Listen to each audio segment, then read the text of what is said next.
Good afternoon. I'm Neeraj Panchal. I'm Section Chief of Oral Maxillofacial Surgery at Penn Presbyterian Medical Center. And wanted to thank you all for being here and spending your lunch hour with me.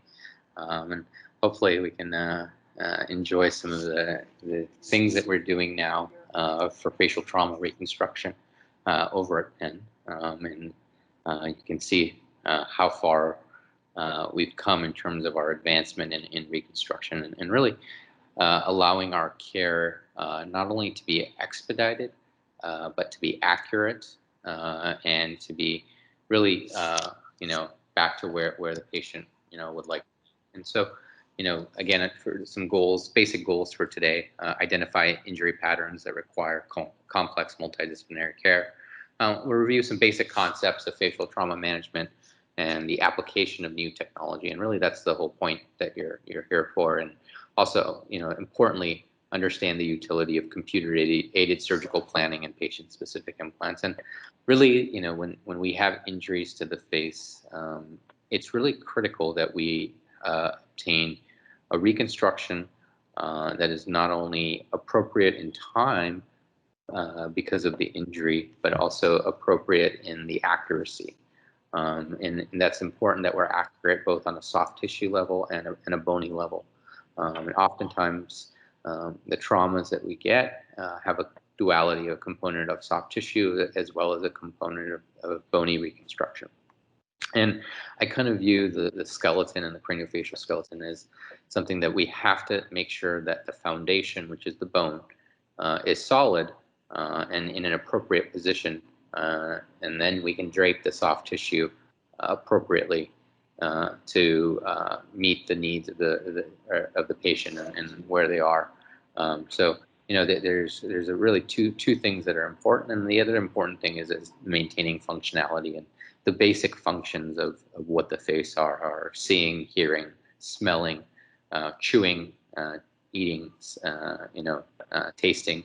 And we want to make sure those are also reconstruction. So I'm going to kind of showcase and really this is how we've really made really difficult or challenging surgeries easy now and made them quick, slam dunk cases now. So this is a patient that came from an outside hospital, had a very complicated mandibular fracture. Unfortunately, it was a self-inflicted gunshot wound. He came in. The outside hospital stabilized him. Got a trach and G-tube in, and the community surgeons placed an external fixator on him. And if you look at him, he's got this complicated fracture of the mandible. It's in many fragments. You can see 4 or 5 fragments of the jaw. It's broken up. And as you can see here, in this day and age, we're able to do planning right away.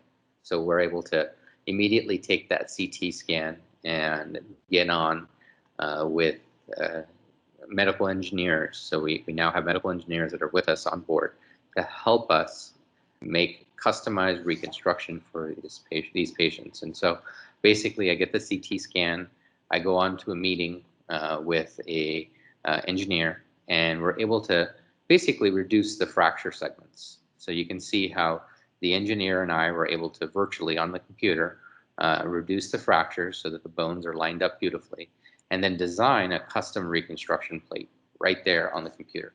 And this is something that we're doing before the patient even is in the operating room. We have a custom surgical plate ready to go. And so when it comes time to surgery, we have a reconstruction plate. So you can see the fractures here. You can see the 1, 2, 3, 4 segments of the mandible that it's in. And we're basically able to have a custom reconstruction plate that we literally put right on, and it reconstructs the patient's mandible in an appropriate anatomic fashion. And literally we're able to get in and out of surgery in an hour and a half to 2 hours rather than 5 or 6 hours. And you can see this was a comminuted fracture, so I also had to do some bone grafting with it.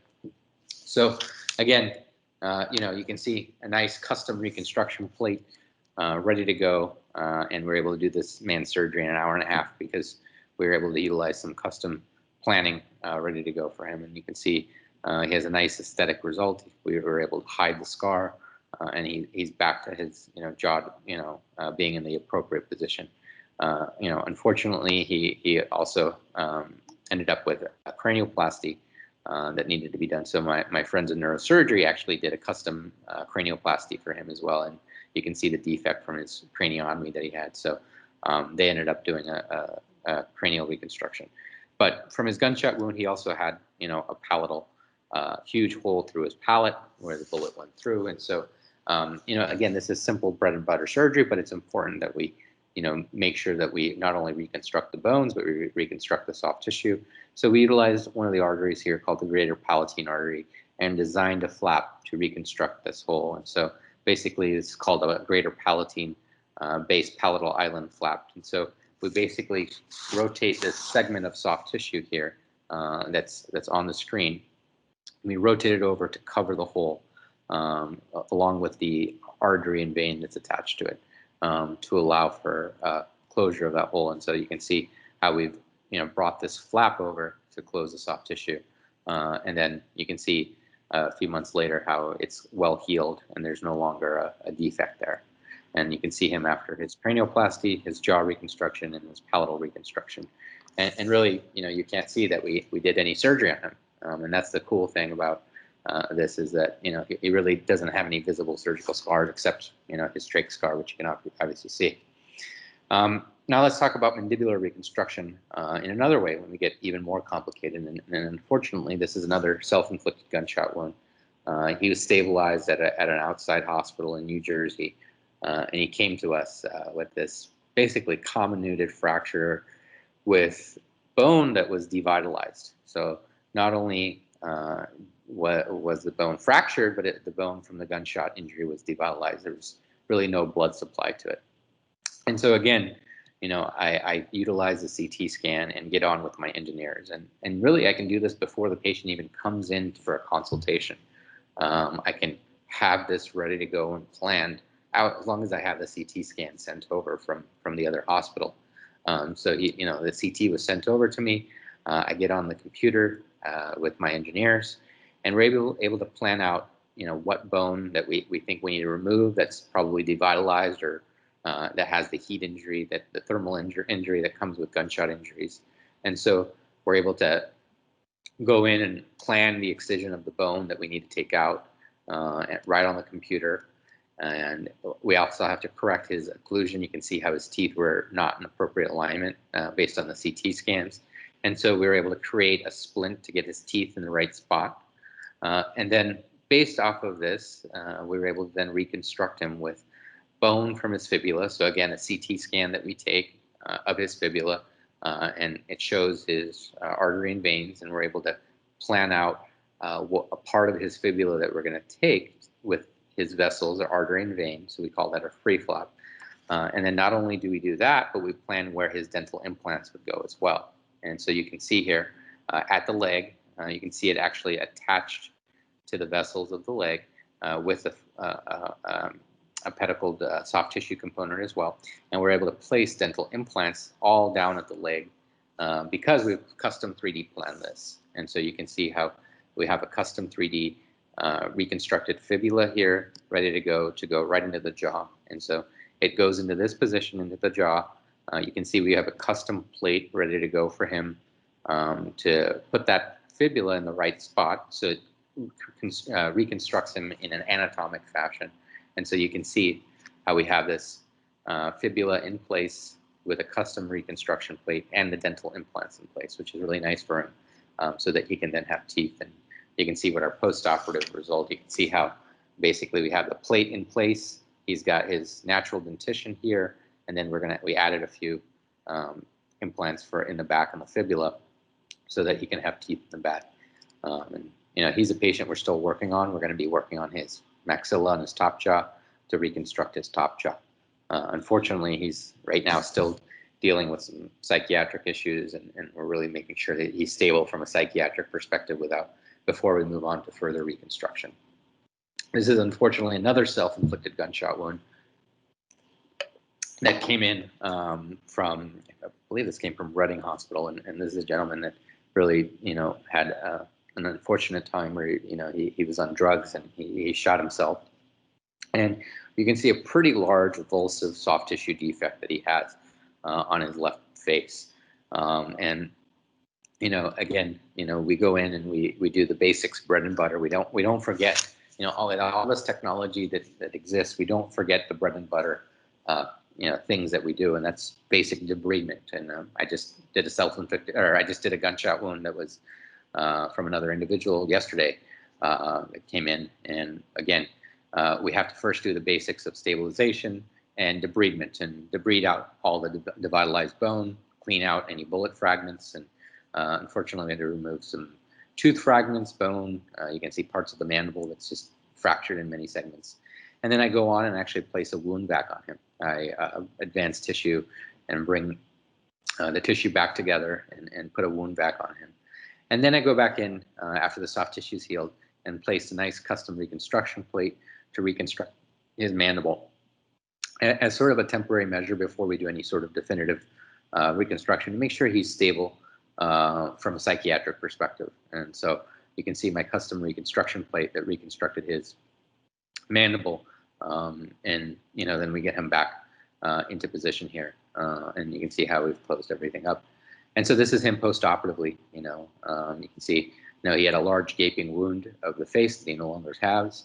You can see obviously there's some scars which we're working on still, but again, to go from this large gaping wound to this sort of small linear incision is really nice to be able to go from that. And then one of the things that we were able to do for him with the implementation of new technology is to design a custom temporomandibular joint replacement.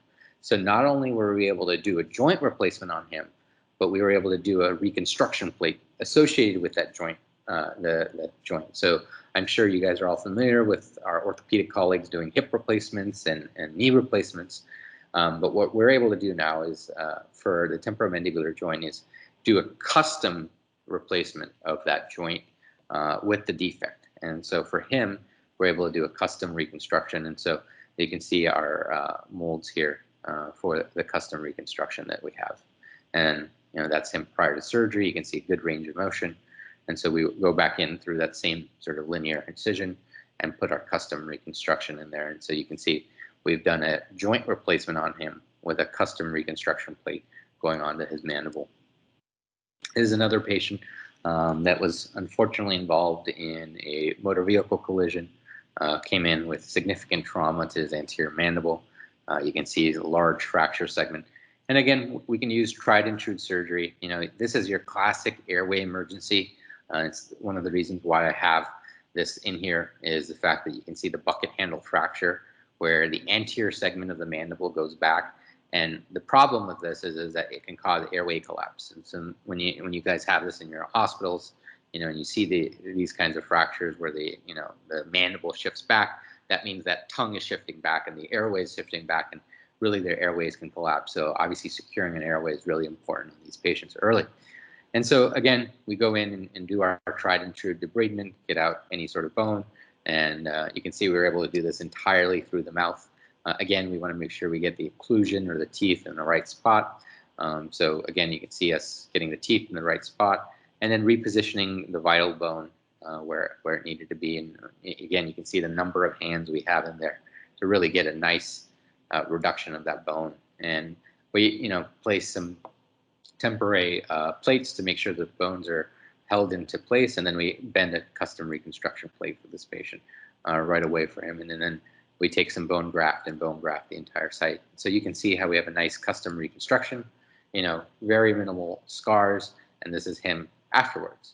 So not only do we want to reconstruct his bones, but you can see he's lost some teeth from the injury, and really that's where the total care is really key, is being able to get a multidisciplinary care model of having oral maxillofacial surgeons and facial trauma reconstructive surgeons here to fix patients. And again, in my hands, obviously, since I do both, I'm able to do this on both sides of the story. So you can see his missing those lower teeth there and missing that upper teeth with a defect.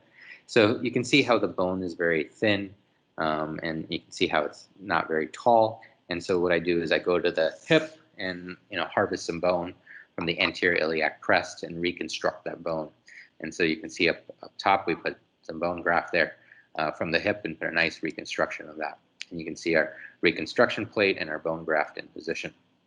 And then this is him 5 to 6 weeks after, healing well with a much wider ridge.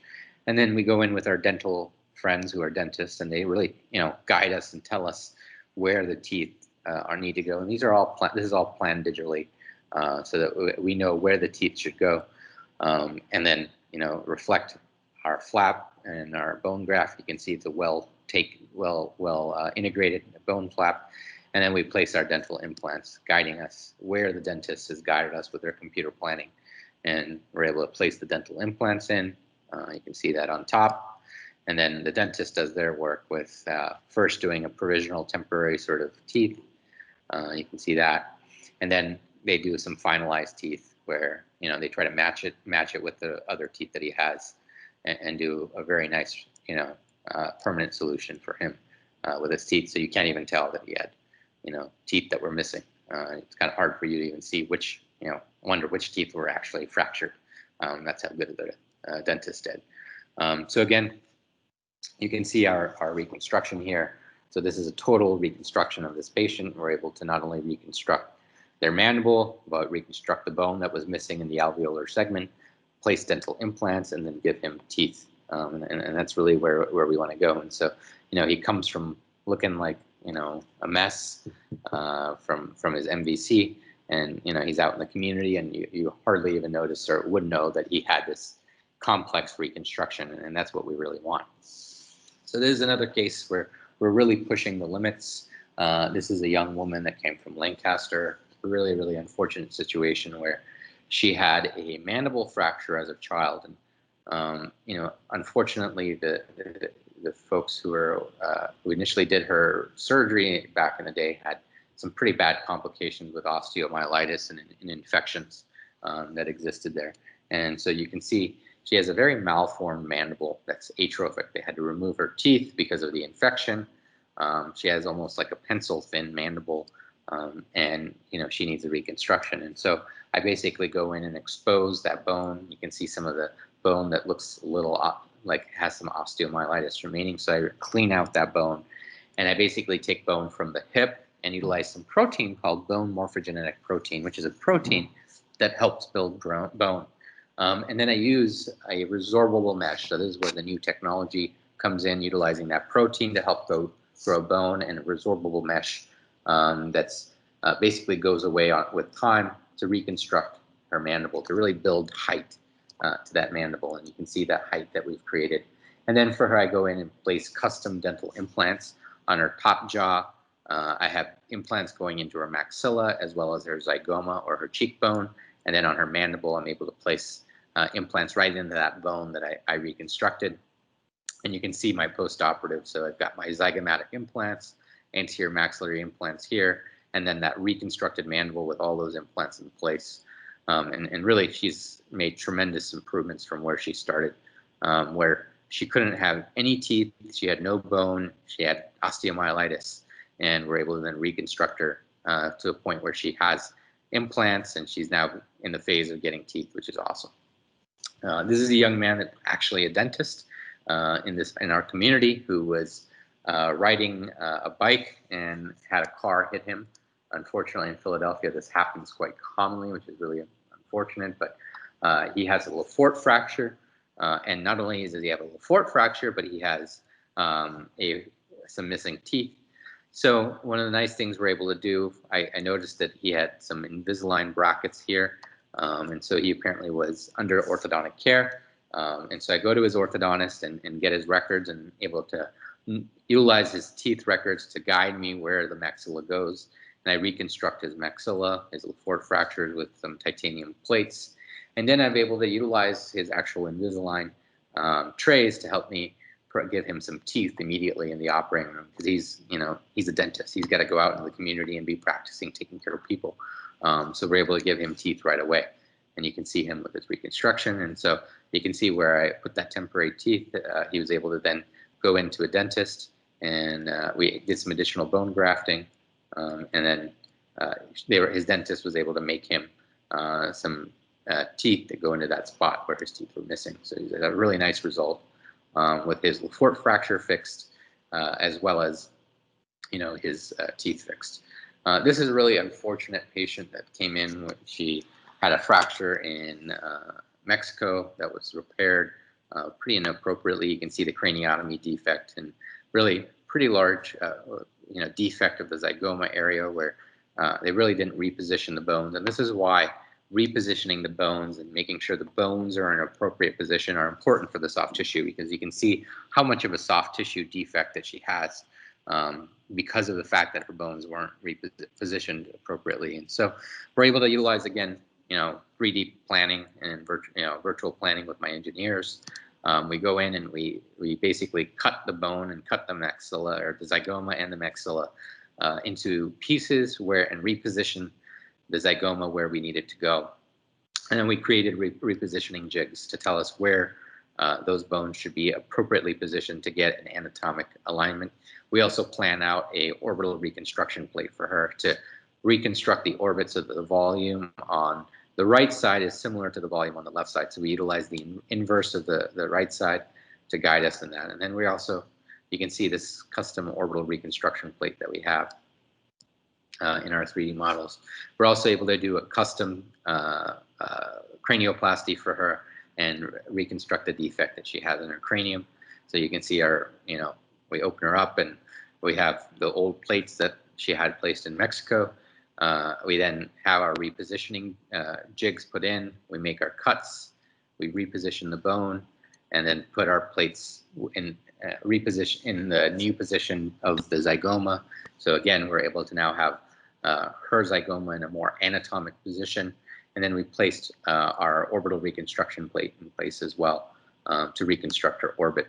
And then you can also see our custom cranioplasty that we had made for her as well.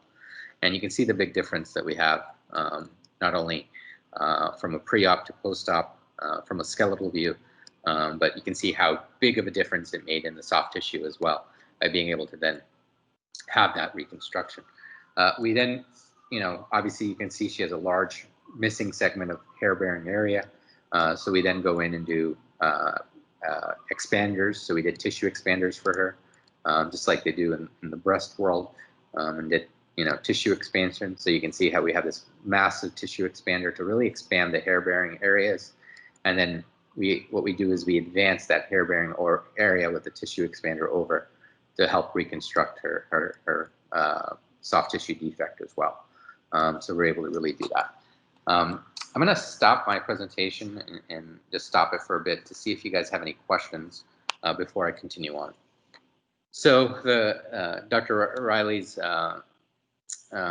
question about the custom-made plates, they're usually titanium, and that's the most common thing that we have them made of is titanium. And the reason we use titanium is that it's inert and doesn't really have too many reactions. There's very few people that have allergies to titanium, and so that's probably the most likely material that we utilize for these custom plates. And I'd imagine very resistant to infection. Yeah, I mean, again, if we do have an infection, we have to manage them aggressively from an antibiotic standpoint and a washout standpoint, et cetera. If we get infected, there are some cases where we do have to remove them. But again, I generally won't put these in until I feel comfortable from an infection standpoint for the patient. I just did a gunshot wound that came in from Lancaster 2 months ago. And what we did is we initially stabilized the patient for a period of about 4 or 5 weeks to make sure that he was stable from an infection standpoint, soft tissue standpoint. And then we went in and actually did a custom reconstruction of his mandible with a custom plate and anterior iliac crest bone graft about 5-6 weeks after his initial gunshot injury, just to make sure we don't run into any infection issues. And really, that is something that we worry about a lot of times with these things. Does that answer your question, Dr. Riley? Yes, I have one additional question in the chat box, and I'll just encourage others over the course of the talk to just add questions in the chat box. Yeah, so comment on tracheostomy versus nasotracheal intubation for some of these lower face reconstructions. That's a great question. Actually, managing the airway is really an important part because oftentimes to get the occlusion. So if we're dealing with a maxillary fracture or a Laporte fracture, we need to make sure that the teeth are lined up. And when you have an oral endotracheal tube, that's something that can get in the way of getting the teeth back in the appropriate position. So we really have, 3 or 4 modalities of managing the airway. I think in the emergent setting, whenever you guys are in the trauma bay, you just need to put a tube in the patient and stabilize them. Get the oral tube in. Don't get fancy in the trauma setting. Like just get the oral tube in, or get the crike or trach in, get the airway, stabilize the patient. That's always, method number 1. That's important. Once we get to actually doing the reconstructive surgery and getting the patients in the operating room once they're stabilized, we manage the airway in about 3 or 4 different ways, and I'll kind of go over it. If there's not a issue with the maxilla or the mandible, there's no issues with a change in occlusion, then an oral tube is fine for many of our reconstructions. And we can go through that. Have the oral tube in. I just did a zygoma fracture, cheekbone fracture, where there's nothing to do with the teeth, and I had an oral tube in place, and the patient, we were able to reconstruct his zygoma that way. But if we have anything involving the maxilla, like a Laporte type fracture or a mandibular fracture, then we need to look at alternative ways of intubating the patient, because we need to line up the teeth.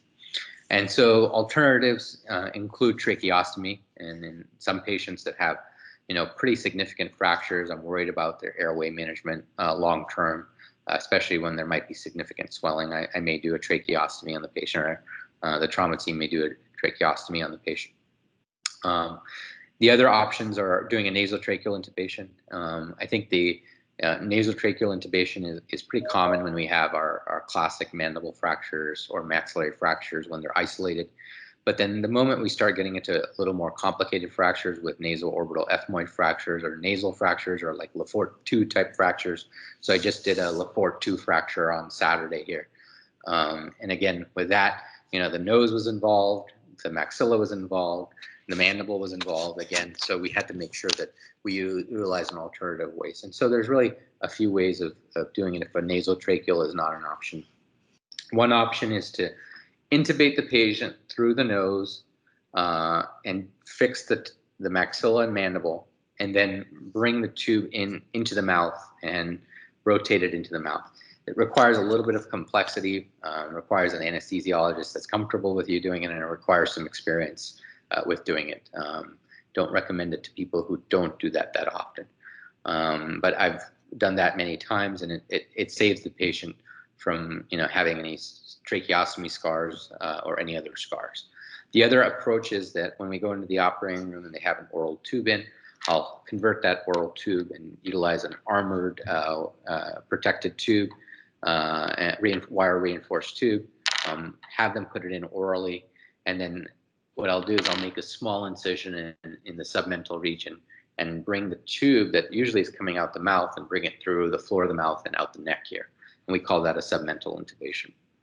So that's an option for certain patients as well. And then the tracheostomy is another option for managing the airway when we do these facial reconstructions. And why and how, but those are some of the options that we have, and really, at the end of the day, you have to use your judgment on what's safe for the patient, and also what's aesthetic for the patient. As you first patient that I presented, his trach scar was the worst thing of his whole injury, was the trach scar. So that can be sometimes a decision that you have to make, and that's something that I always keep in mind. I just did a fracture on a daughter of an emergency room physician from New Jersey last year, and she really needed tracheostomy, and so I had to do the tracheostomy. It was just what was best for her, even though she was an 18-year-old. What was best for her, maintaining her safety. So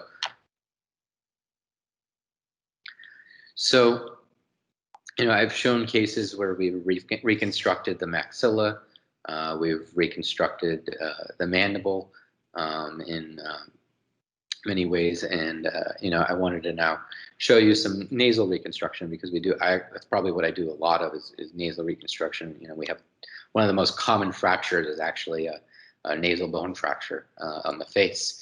And unfortunately, this young woman didn't have a nasal bone fracture. She had a dog bite to the nose, and I think she came from Reading as well.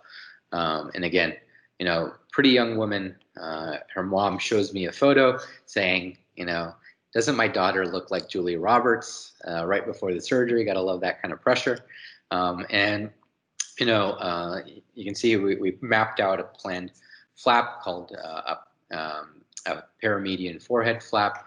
And so we're able to use a forehead flap to reconstruct her nasal defect and really reconstruct that defect of the nose. And then we're able to then go to the cranial structures and then the parietal part of the bone and take bone from the parietal bone and reconstruct her nasal bone that was missing and place that nasal bone, bone in to reconstruct the nasal bone that she was missing and then close it all up. And then, one of the nice things is that not only, are we able to do the reconstruction, but then we're able to go in and, unfortunately this leaves scars and, we're able to then go in with lasers and fix the scars. And unfortunately this young woman is a horse trainer. And so she gets a lot of sun, which is not great for scars. No matter how much you tell her to wear her hat, she's got to do her horse training and she's out in the sun. And so you can see the tan that she gets.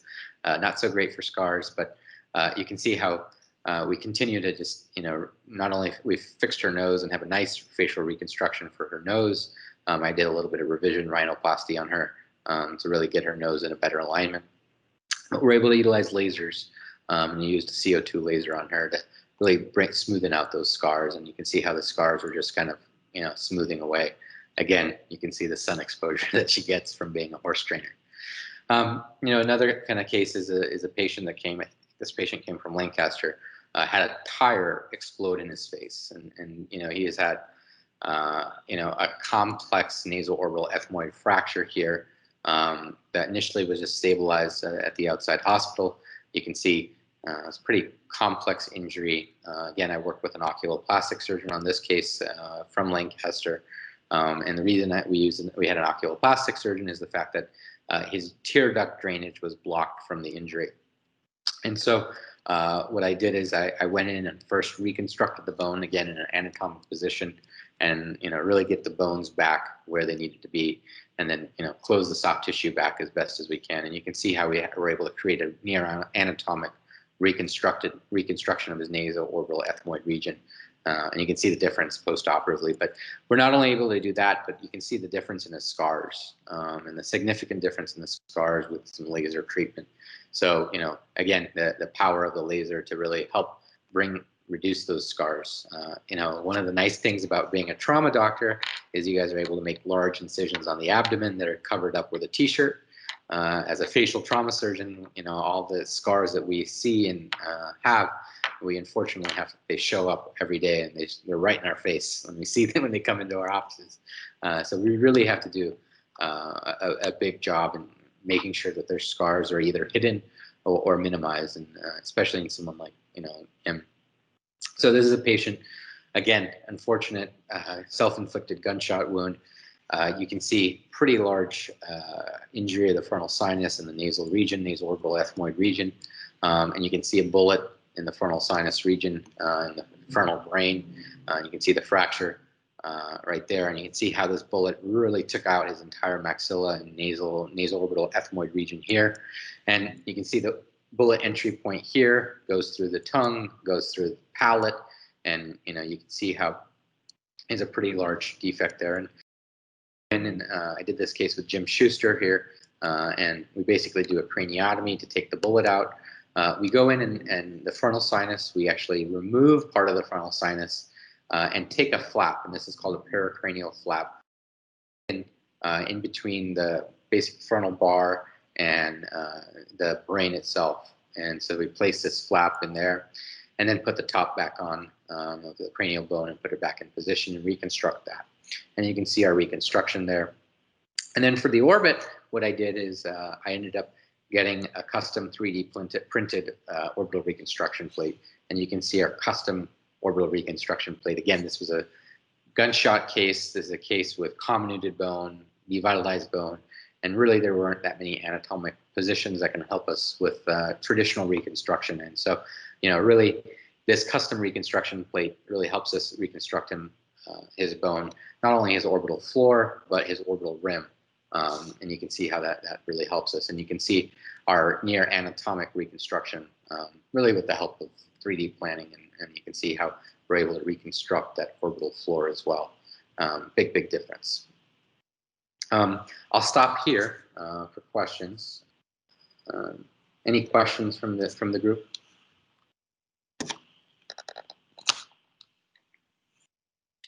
Dr. Panchal? Yes, sir. This is Ken Perlstein from Anesthesia. I've always been curious how, with the exception of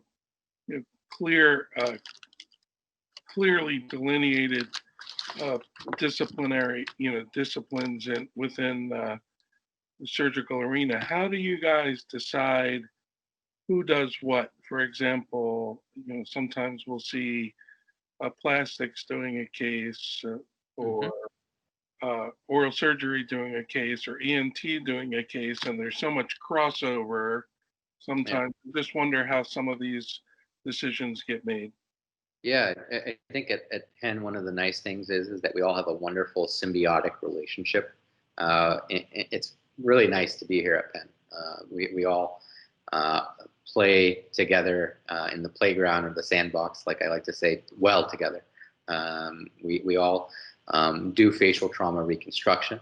But the nice part is that, when we need specialized expertise in certain areas, we're able to call each other and say, hey, I've got this injury, got this thing. Can you help out with this? On the regular, my colleagues in ENT and I work together. My colleagues in plastic surgery and I work together. And, I have a slew of cases where, we've all worked together on cases where all of our input is really helpful. There are times, for example, I'll tell you that, we may have a significant frontal sinus injury involving the nasofrontal duct, which really requires the expertise of a sinus surgeon to open up that nasofrontal.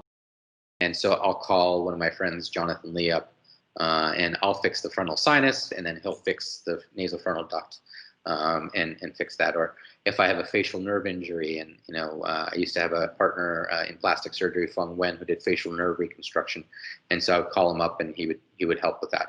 And so every doctor has their expertise, and I think that sort of my expertise is doing the complex facial trauma reconstruction from a hard tissue and soft tissue perspective, and really, that's my expertise, and what I kind of focus on. But when I need the expertise of the sinus surgeon to be involved, we can go and get them involved. When I need someone who does facial nerve injury, we get them involved. So it's really nice to be able to work in a place where everyone works well together. Does that answer your question, Ken? I know.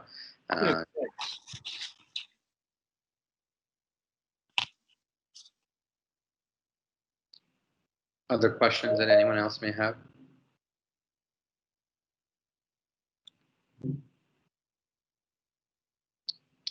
All right. I will, end it here. I know you guys are all probably wanting to enjoy your lunchtime, so I won't take up more of your time. I'm going to put my email in this group here, just so you guys have it. I want to respect your guys' time. I understand that you guys probably have a lot going on. And my email is right there. My phone number is there. Feel free to call me if you guys have any questions with any patients or questions about anything from this presentation.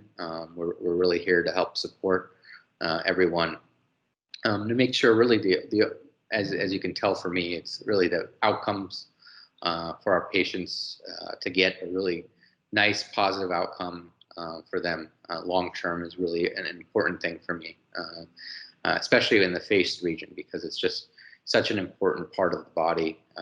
Obviously, maybe not as much for survival, but from a psych perspective, well-being perspective, and a functional standpoint from being able to chew well, see well, hear well, smell well. It's really important that we have a good reconstruction for that. And so just wanted to make sure that everyone knew a little bit about what we did and that we're here to help.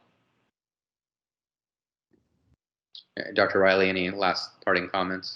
No, that was super. Thank you so much. Listen, the team is great, and Dr. Panchal leads a super effort in it, and we're happy to help with people from all over the region and help reconstruct them. So thank you for the talk. Really appreciate it, Raj. All right. Thank you. Thank you, everyone.